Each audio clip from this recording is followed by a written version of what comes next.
दोस्तों, इतिहास गवाह है, जब भी कोई बड़ी अनहोनी हुई है तो उसके पीछे तीन चीज़ें होती हैं, या तो इंसान का शक, या गुस्सा, या फिर उसकी मानसिकता।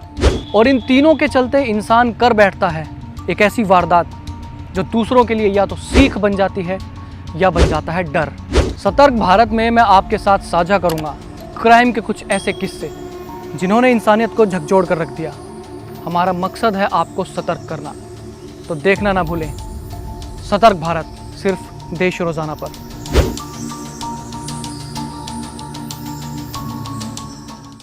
वेलकम टू देश रोजाना। मेरा नाम है किरण और मैं आपके लिए लेकर आता हूँ कुछ ऐसी कहानियाँ, कुछ ऐसे किस्से जो हमें कुछ ना कुछ सिखाते हैं।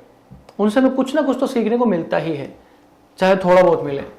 और जैसा कि मैं हमेशा कहता हूँ, वैसे तो ये शो है सतर्क भारत, और जैसा मैं हमेशा कहता हूँ कि भाई जुल्म और मुजरिम कितना भी शातिर क्यों ना हो, कानून के हाथों से नहीं बच सकता। हमने पिक्चरों में भी सुना है कि कानून के हाथ बहुत लंबे होते हैं, और एक्चुअली में ऐसा है। अच्छा, एक चीज और कहते हैं कि अगर पुलिस अपनी पे आ जाए ना तो वो मुजरिम को पाताल से भी निकाल कर ले आती है, चाहे कुछ भी हो जाए, अपनी पूरी जीत जान लगा देती है और केस को सॉल्व करती है। वैसे हमारे देश में काफी सारे केसेस ऐसे हैं जो कि आज तक भी अनसुलझे हैं, जिन्हें बहुत साल हो चुके, काफी सालों से वो पेंडिंग है, लेकिन उनका कोई रिजल्ट नहीं है। वहीं दूसरी तरफ कुछ केसेस ऐसे भी हैं जिन्हें कुछ दिनों में, कुछ घंटों में सुलझा लिया गया, ऐसे भी केसेस हैं। तो डिपेंड करता है अवेलेबिलिटी ऑफ प्रूफ्स, सबूत कितना है आपके पास, क्या वो पर्याप्त है, इन चीजों पर डिपेंड करता है। तो आज की कहानी में जो सुनाने जा रहा हूं वो इन्हीं चीजों के इर्द गिर्द घूमती है। अच्छा, एक चीज और, हमने एक कहावत सुनी है कि गड़े मुर्दे उखाड़ना। उसका मतलब होता है कि बहुत पुरानी बातों को करना, बहुत पुरानी किस्सों का जिक्र करना, तो उन्हें कहते हैं गड़े मुर्दे उखाड़ना। लेकिन इस बार जो पुलिस ने किया इस कहानी में, उसको सुनने के बाद हम लोग एक्चुअली में कह सकते हैं कि पुलिस ने गड़े मुर्दे उखाड़ दिए, क्योंकि ये कहानी ही ऐसी है। तो चलिए कहानी शुरू करते हैं। ये कहानी बहुत पुरानी है, बरसों पुरानी, तकरीबन 25-26 साल पहले की। और उस वक्त पे ये कहानी शुरू होती है 1997 से, दिल्ली के ओखला से। ओखला में एक परिवार रहता था जो कि बहुत छोटा सा ही था। एक हस्बैंड और एक वाइफ, दो लोग थे। और पिता का नाम, मतलब आदमी का नाम था किशन लाल, और जो उनकी घरवाली थी उसका नाम था सुनीता।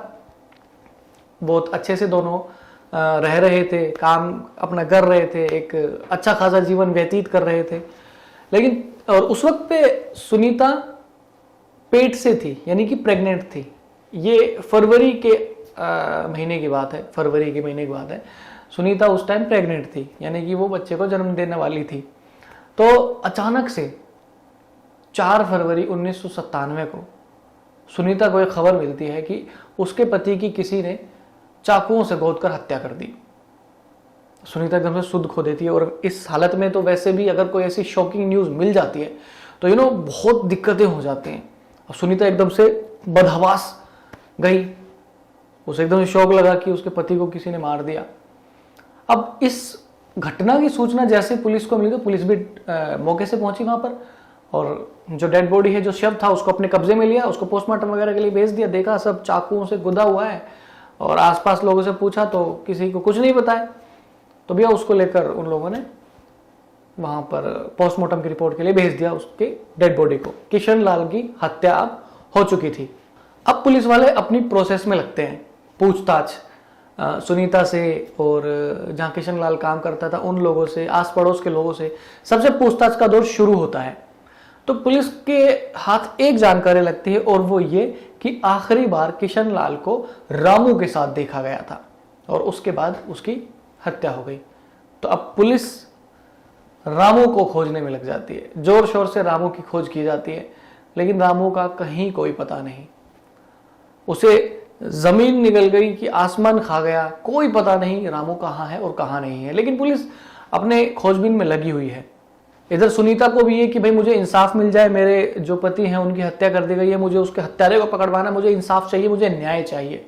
और पुलिस भी अपनी पूरी जोश के साथ लगी हुई है, जगह जगह टीमें भेज रही है, जगह जगह नए नए लोगों को भेज रही है डिपार्टमेंट के कि कहीं से रामू पकड़ा जाए, लेकिन रामू नहीं पकड़ा जाता। दिन धीरे धीरे हफ्तों में बदलते हैं, हफ्ते महीने में, और महीने सालों में बदल जाते हैं। और कई सालों के बाद भी किसी को इतना सा रत्ती भर भी ये नहीं पता कि रामू कौन है और रामू कहां है। अब इतनी सब कोशिशों के बाद पुलिस भी हथियार डाल देती है कि सब अब तो नहीं मिल पा रहा है, क्योंकि कुछ पता ही नहीं चल पा रहा है कि रामू एक्चुअली में है कहां, कौन से पाताल में जाकर छुप गया है वो। तो पुलिस की टीम जो है कोर्ट में एक अपनी रिपोर्ट दर्ज करती है, अपनी रिपोर्ट देती है कि भाई हाँ ये सच है कि रामू नाम का एक आदमी है जिसके ऊपर किशन लाल की हत्या का शक है। पुलिस वाले ये भी कहते हैं कि भाई हमें पक्का नहीं पता कि अगर रामू पकड़ा भी जाता है तो कि रामू ने उसकी हत्या की है, इतना भी हमें कंफर्म नहीं है, लेकिन हाँ यह है कि वो सस्पेक्ट है, अगर पकड़ा जाए तो उससे हम कुछ पूछताछ करें। तो कोर्ट भी इस पर यही अपना ऑर्डर दे देती है कि भाई जब तक वो बंदा पकड़ा ही नहीं जाएगा तो केस आगे कैसे चलेगा। तो रामू को भगौड़ा करार दे देती है कोर्ट और कहती है पुलिस वालों को कि इसे पकड़ो जितना हो सके उतना जल्दी। दूसरी तरफ सुनीता भी पुलिस स्टेशन के चक्कर लगाती रहती कि मुझे न्याय दिलवाओ, उनके हाथ जोड़ती है, पैर पकड़ती है, उनसे क्षमा याचना करती है और उनसे कहती है कि मुझे किसी भी तरीके से मेरे पति के हत्यारे को मिलवाओ, मेरे को न्याय दिलवाओ। अब पुलिस वालों के हाथ तो कुछ है ही नहीं, वो भी क्या कर सकते हैं। एक इतना सा क्लू भी नहीं है रामू का कि गया कहां पर ये बंदा। अब बहुत साल हो जाते हैं, धीरे धीरे सुनीता एक बेटे को जन्म देती है, बेटा धीरे धीरे बड़ा होता है, ये सारी प्रोसेस होती है। अब सुनीता भी हार मान जाती है, वो कहती है कि अब नहीं हो सकता, क्योंकि यहाँ पर उसके सामने एक अजीब सी सिचुएशन खड़ी हो जाती है जो कि मैंडेटरी भी होती है। अजीब तो क्या, अब सुनीता के सामने सिचुएशन ये थी कि वो पुलिस स्टेशन के कोर्ट के चक्कर लगाए या अपने बच्चे की परवरिश करे, क्योंकि बेटा भी अब धीरे धीरे बड़ा हो रहा था। तो सुनीता ने भी गिव अप कर दिया कि नहीं हो सकता कुछ भी, इतनी कोशिशों के बाद भी जब आज तक कुछ नहीं हुआ तो आगे क्या होगा। तो सुनीता भी इस चीज को छोड़ देती है। अब 2021 आता है, 2021 का साल आ जाता है। इस बात को तकरीबन 20 साल से ज्यादा का वक्त बीत जाता है। मैं एक चीज आपके साथ शेयर करना चाहूंगा कि अगर हम एक काम 5 लोगों को देंगे तो वो 5 लोग उस काम को अलग अलग तरीके से करेंगे। ये सच है, फैक्ट है। तो हर किसी का अपना एक अलग तरीका होता है काम करने का। तो इस ओखला के जो थाना था, इस ओखला के थाने में 1997 से लेकर 2021 तक ना जाने कितने ही इन्वेस्टिगेशन ऑफिसर, कितने ही हवलदार, कितने ही सब इंस्पेक्टर, कितने ही छोटे मोटे वर्कर, हर पोस्ट का आदमी आकर गया। कई लोगों के तबादले हुए, कईयों ने रिटायरमेंट ले ली, कुछ लोग वहां पर अभी भी हैं, कुछ लोग आए और गए। तो ऐसे में एक नया ऑफिसर आता है 2021 में, जिसके काम करने का तरीका अपना अपना अलग स्टाइल है भैया सबका। तो वो एक टीम बनाता है, सीनियर ऑफिसर वो एक टीम बनाता है और उनको काम लगाता है कि जितने भी पुराने केसेस हैं उनकी एक फाइल तैयार करो और उन पुराने केसेस को निपटाने की कोशिश करो, जितने हो सकते उतने निपटाओ। चोरी का है, चकारी का है, किडनैपिंग का है, मर्डर का है, जो भी केस है उन्हें देखो, अगर उनमें पॉसिबिलिटीज है तो उन्हें निपटाने की कोशिश करो। काफी सारे केसेस सामने आते हैं और इसी केस में एक केस आता है किशन लाल की हत्या का, कि किशन लाल की किसी ने, रामू नाम के इंसान ने हत्या की है और वो फरार है, कोर्ट उसे भगोड़ा घोषित कर चुकी है। तो ये सारी फाइलें इकट्ठी की जाती हैं। उसके बाद फिर जो पीड़ित लोग हैं, यानी कि जिसके भी नाम की वो FIR है या केस है, उससे रिलेटेड जो लोग हैं पुलिस वाले उनको अब खोजना शुरू करते हैं। और ऐसे ये टीम खोजते खोजते पहुंचती है सुनीता के पास।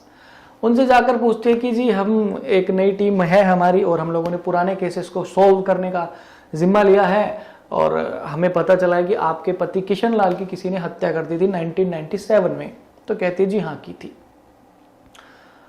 अब सारी वही बातें सुनीता ने भी बताया कि रामू नाम के इंसान ने की है, लेकिन किसी के पास कोई एविडेंस नहीं है कि वो है कहां पर, कहां चला गया, किसी को कुछ नहीं पता है।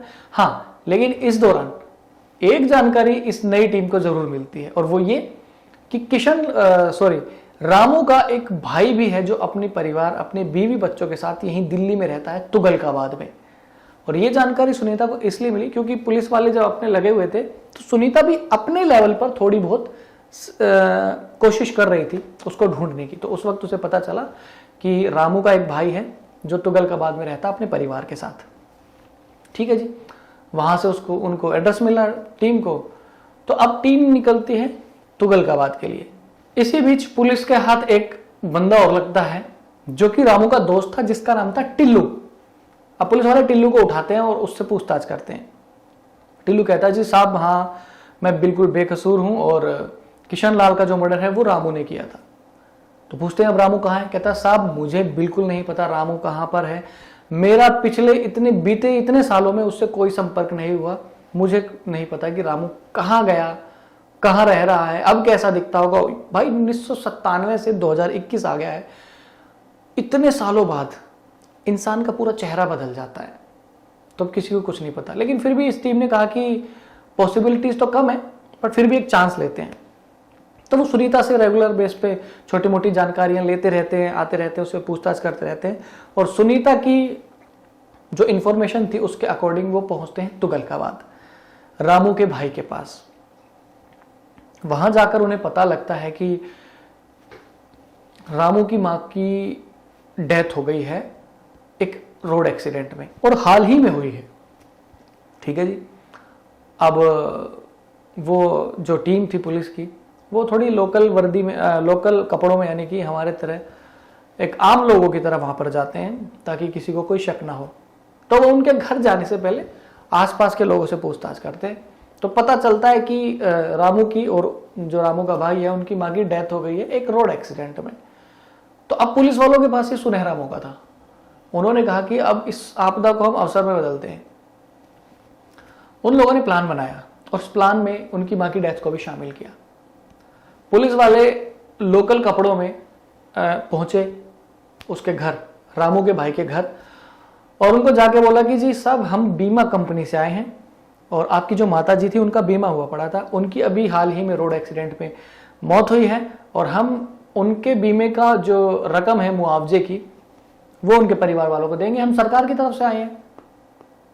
तो अब रामू का जो भाई है और उसकी बीवी वो सोचते हैं कि माँ तो नहीं रही लेकिन शायद कुछ पैसे मिल जाएं। तो कहते हैं जी ठीक है बताइए क्या करना है। तो कहते हैं कि हम कुछ नहीं, आपसे थोड़ी बहुत इन्फॉर्मेशन लेंगे, थोड़ी सी जानकारी लेंगे कंफर्म करने के लिए कि वो आप जो है उनके रिलेटिव से, उनके बेटे ही हैं। कहते हैं ठीक है जी, सारी पूछताछ शुरू करते हैं। हाँ जी बताओ माता का क्या नाम था? ये जी। पिता का क्या नाम था? ये नाम था।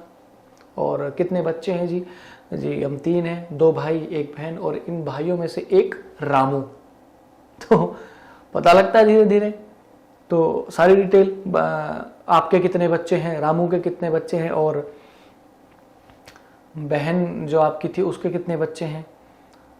अब वो कहता है जी मैं अपनी बता दी, मैंने अपनी बहन की बता दी, लेकिन मुझे रामू का कुछ नहीं पता क्योंकि हमारे संबंध बहुत खराब हैं और पिछले तकरीबन 25-26 सालों से मेरा उससे कुछ लेना देना नहीं है, कोई मेरी बातचीत उससे नहीं हुई है, ना मैं कोशिश करता हूँ कभी ना कुछ, और मुझे उसका पता भी नहीं पता है कि वो कहाँ रहता है। रामू का पता हालांकि उसने यही बताया कि यही घर है, यहीं रहता है, लेकिन पिछले 25-26 सालों से हमारा कुछ आपस में कोई बातचीत भी नहीं हुई है। अब पुलिस वाले फिर अटक जाते हैं। तो एक फ़ोटो होता है उनके पास रामू का पुराना, तो बाहर जो लोग होते हैं आस पड़ोस के, उनको वो फोटो दिखाकर पूछते हैं कि क्या आपने इस इंसान को कभी यहाँ पर आते हुए देखा है? तो सब मना कर देते कि जी नहीं देखा हमने। तो अब पुलिस वाले फिर से एक और दुविधा में पड़ जाते हैं। लेकिन पुलिस के हाथ यहाँ से एक छोटी सी जानकारी लगती है, और वो ये कि रामू के जो बीवी और बच्चा है वो कहाँ रहते हैं। रामू का बेटा रहता है लखनऊ में। अब लखनऊ में रहता है तो अब सोचा पुलिस ने चलो एक चांस और लेते हैं, लखनऊ की तरफ निकलते हैं। लेकिन उससे पहले हम सब जानते हैं कि आजकल हर एक पर्सन सोशल मीडिया पर एक्टिव रहता है, सब अपने आप को एक इन्फ्लुएंसर बनाना चाहते हैं। तो पुलिस वालों ने यहाँ पर एक थोड़ी सी तिकड़म लगाई, दिमाग घुमाया, उन्होंने सोचा एक काम करते हैं, पहले इस लड़के को जो है सोशल मीडिया पे सर्च करते हैं। ठीक है जी, तो सोशल मीडिया पर ढूंढना चालू करते हैं। धीरे धीरे टाइम लगता है, लेकिन आखिर में रामू का लड़का फेसबुक पर उनको मिल जाता है। रामू के लड़के ने अपनी पूरी प्रोफाइल बनाई हुई है फेसबुक पे, वहीं सुनीता ने भी प्रोफाइल बनाई हुई है। सुनीता ने फेसबुक पे अपनी पूरी प्रोफाइल बनाई हुई है, लेकिन पुलिस वाले जो है रामू की प्रोफाइल देखते हैं और वहां पर वो सर्च करते हैं कि वे देखे इसके फ्रेंड्स कौन कौन है, क्या पता यहाँ से कुछ मिल जाए। तो रामू के बेटे की जो फ्रेंड लिस्ट थी उसमें एक आदमी मिलता है जो कि थोड़ा अधेड़ उम्र का ही है, काफी उम्र दराज भी था, और उसका नाम था अशोक यादव। और पुलिस वालों को तो रामू की सर्चिंग थी, रामू की खोज थी, वो इतना ध्यान नहीं देते, कहते चलो ठीक। अब एक काम करते हैं, वो जाते हैं लखनऊ, वो पहुंचते हैं सीधा रामू के लड़के के पास लखनऊ में। वहां पर भी पुलिस की टीम जो है बीमा एजेंट बन के जाती है। वो कहते हैं कि साहब हम लोग दिल्ली से आए हैं और आपकी जो दादी थी उनका रोड एक्सीडेंट में जो है इंतकाल हो गया है, वो अब नहीं रही बीच में, और हम बीमा कंपनी से आए हैं जो सरकार की तरफ से मुआवजा मिलेगा आपको। हम दिल्ली में आपके जो रिलेटिव हैं उनके पास गए थे, लेकिन आपकी इंफॉर्मेशन, जानकारी जो है, डिटेल्स वो हमें आपसे ही मिलेंगी, तो इसलिए हमें आपके पास आना पड़ा है। एक कुछ मुआवजे की जो रकम है वो आपको मिलेगी। तो अब पैसों का लालच तो भाई अच्छो को विवश कर देता बोलने में। तो ठीक है, अब रामू के लड़के ने कहा जी ठीक है बताओ। तो उसने कहा कि आपका नाम क्या है जी? मेरा नाम ये है। आपके पिताजी का नाम क्या है? मेरे सारे डिटेल बता दी, यहाँ वहाँ। पिताजी कहाँ है भाई? तो कहते पिताजी का नाम है जी अशोक यादव। अच्छा, तो वो रहते कहाँ हैं? उनका पता बता दिया जी, वहाँ पर रहते हैं वो, लखनऊ में ही है, हमारे थोड़ी दूर ही रहते, लखनऊ में ही। अशोक यादव, पुलिस वालों का थोड़ा सा दिमाग घूमता है यार, अशोक यादव तो एक इसकी फेसबुक प्रोफाइल में भी है। कहते चलो थोड़ा सा और अपने तरीके से और प्रोसेस करते हैं आगे। तो अब जो उस लड़के ने पता दिया था अशोक यादव का, पुलिस की टीम उधर निकलती, लेकिन उससे पहले वो लोग सोचते हैं कि अगर अशोक यादव तक ये खबर गई कि भाई हम उसे ढूंढ रहे हैं और बीमा का जो भी हिसाब किताब है करके, तो वो थोड़ा सा सचेत हो जाएगा, हो सकता है वो भाग जाए। तो ये लोग क्या करते हैं, अशोक यादव तक एक खबर पहुंचाते हैं कि क्योंकि अशोक यादव जो है अब ई रिक्शा का काम करता था, शोरूम खोल रखा होगा या काम करता होगा, जो भी है, उसका कोई लेना देना ई रिक्शा वाले बिजनेस से। तो उन्होंने कहा कि जी हम एक ई रिक्शा की कंपनी है हमारी और हम आपके साथ डील करना चाहते हैं और इसी सिलसिले में हम आपसे मीटिंग करना चाहते हैं। कहता है जी ठीक है आ जाओ। तो टीम वहां पहुंचती है, वो देखती है उसे, बातचीत करती है, जी आपका नाम क्या है? जी मेरा नाम अशोक यादव है। आप, अच्छा, हम आपसे डील करेंगे तो उसके लिए हमें आपके आईडी प्रूफ चाहिए होंगे। कहता है ठीक है मैं देता हूँ। आधार कार्ड से लेकर ड्राइविंग लाइसेंस तक वो सारी चीज दिखा देता है, हर एक डॉक्यूमेंट पर नाम अशोक यादव। अब पुलिस वाले यहाँ चकरा जाते, अरे तो गलत तो नहीं हम लोग कहीं आगे, क्योंकि हम तो रामू को ढूंढ रहे हैं और ये बंदा अशोक यादव है और इसके पास इस चीज के सारे प्रूफ हैं। लेकिन फिर भी थोड़ा सा शक रहता है पुलिस को, एकदम से मतलब किसी भी चीज पर पर्दा नहीं डालते डिपार्टमेंट के लोग। तो वो फिर वहां से थोड़ा सा बोल के कि चलो हम डील करते हैं ये और वो आ जाते हैं। अब उसके बाद वो सोचते हैं कि क्या किया जाए। अगर इसको पकड़ के दिल्ली ले जाते हैं और वहाँ ये निर्दोषी साबित होता है तो बात हमारे ऊपर आ जाएगी भाई, कि एक निर्दोषी को पकड़ लिया। दूसरा, अगर हम इसे ऐसे ले गए और कल को बात बाहर आएगी तो लखनऊ पुलिस फिर हमारे ऊपर बोलेगी कि भाई बिना अरेस्ट वारंट के आप ऐसे कैसे लेके चले गए, हमें कोई इन्फॉर्मेशन भी नहीं दिया, आपने कुछ भी नहीं किया। आप, एक प्रोटोकॉल होती है भाई हर जगह। तो वो क्या करते हैं, वो सुनीता को फोन मिलाते हैं, बोलते सुनीता को कि हमने एक आदमी को पकड़ा है जिस पे हमें शक है, लेकिन हमें भरोसा नहीं है, मतलब हम 100% श्योर नहीं है, तो क्या आप लखनऊ आ सकते हो उसकी शिनाख्त करने के लिए, उसकी पहचान करने के लिए? तो सुनीता कहती है जी ठीक है मैं आती हूँ। तो कहते जितने जल्दी हो सकता है आप आ जाओ। सुनीता वहां पहुंचती है। अब पुलिस की टीम अशोक यादव को सुनीता के सामने खड़ा कर देती है, कहती है कि जिसकी पहचान करो। अब कुछ देर तक सुनीता उसको घूर कर देखती रहती है। अब कुछ देर बाद एकदम बोलती है, हाँ यही रामू है और इसी ने मेरे पति का कत्ल किया, इसी ने मेरे पति की हत्या की है। इसने मेरी दुनिया उजाड़ दी, मुझे विधवा कर दिया, मेरे बच्चे को अनाथ कर दिया। और इतना कहकर वो बेहोश हो जाती है वहीं। अब पुलिस को प्रूफ मिल चुका था, उन्होंने वहां से अशोक यादव को उठाया, सुनीता को वहां से लिया और अब पहुंच गए दिल्ली लाकर उसे अपने क्षेत्र में लाए, वहां पर बिठाकर उससे पूछताछ करी। थोड़ी देर बाद अशोक यादव ने बोल दिया कि हाँ मैं ही रामू हूं और मैंने ही किशन लाल को मारा था। तो अब केस इतना सोल्व हो चुका था कि भाई अब हाँ किशन लाल का हत्यारा तो यही है। तो पूछते हैं भाई क्यों मारा? तो कहते हैं कि मुझे पता चला था कि किशन लाल को कहीं से कुछ पैसे मिलने वाले और मुझे पैसों की बहुत जरूरत थी, तो मैंने प्लान बनाया। मैंने किशन लाल को पार्टी का ऑफर दिया, एक पार्टी रखी उसके लिए, जिसमें मैंने उसे खूब शराब पिलाई और जैसे वो शराब के नशे में हो गया, मैंने अपना चाकू निकाला और चाकू से उसको मार दिया। उसके पैसे लिए और जो भी था, उसके बाद में वहां से भाग गया। मैं अंडरग्राउंड हो गया। अब मुझे पता था कि पुलिस मुझे जरूर पकड़ लेगी, इसलिए मैंने अपने सारे रिश्तेदारों से दूरी बना ली। और दिल्ली का तो नाम ही मैं अपने दिमाग से मिटा चुका था कि दिल्ली नाम का कोई शहर भी है। और मैं अलग अलग जगहों से होते हुए लखनऊ पहुंचा। लखनऊ पहुंचकर मैंने एक नए नाम के साथ अपनी नई सारी डॉक्यूमेंटेशंस बनवानी शुरू की। Aadhaar card, driving licence, voter card वगैरह वगैरह सारी चीज़ें मैंने अशोक यादव के नाम से स्टार्ट की बनवानी। और अब मैं एक नई जिंदगी में प्रवेश कर चुका था। और साथ ही मैंने अपने बीवी बच्चों को भी सख्त बोल दिया था कि अब रामू नाम को भूल जाओ कि रामू नाम का कोई इंसान था। मेरा नाम अब अशोक यादव है। मेरा जिक्र, मेरी बात कहीं भी किसी से करो तो अशोक यादव नाम से करना, रामू का नाम मत ले देना। ठीक है जी। कहते थे सब सही चल रहा था, लेकिन आप लोगों की सूझबूझ ने मुझे पकड़ लिया। तो ये थी कहानी जिसे एक नए ऑफिसर की सोच ने और दिल्ली पुलिस के प्रयासों ने सोल्व कर दिया। 26 साल के बाद इस केस को सोल्व किया गया, रामू को पकड़ा गया, उस पर मुकदमा चला, उसे जेल भेज दिया गया। सुनीता ने भी चैन की सांस ली कि भाई उसके पति के हत्यारों को जो है सजा मिली, उसे न्याय मिला। तो देखिए ये बात बिल्कुल सही है कि जब पुलिस अपने पे आ जाती है ना, तो चाहे मुजरिम पाताल में ही क्यों ना छुपा, उसे ढूंढकर निकाल लेती है। और ऐसा इस केस में भी हुआ। तो मैं ये इस चीज से हमें क्या सीखने को मिलता है कि हमें सोच अपनी कुछ डिफरेंट रखनी चाहिए और कभी भी गिव अप नहीं करना चाहिए। अगर आप गिव अप कर दोगे तो आप जिंदगी में हार जाओगे। तो अच्छी चीजें सीखो। और आज की कहानी बस इतनी ही।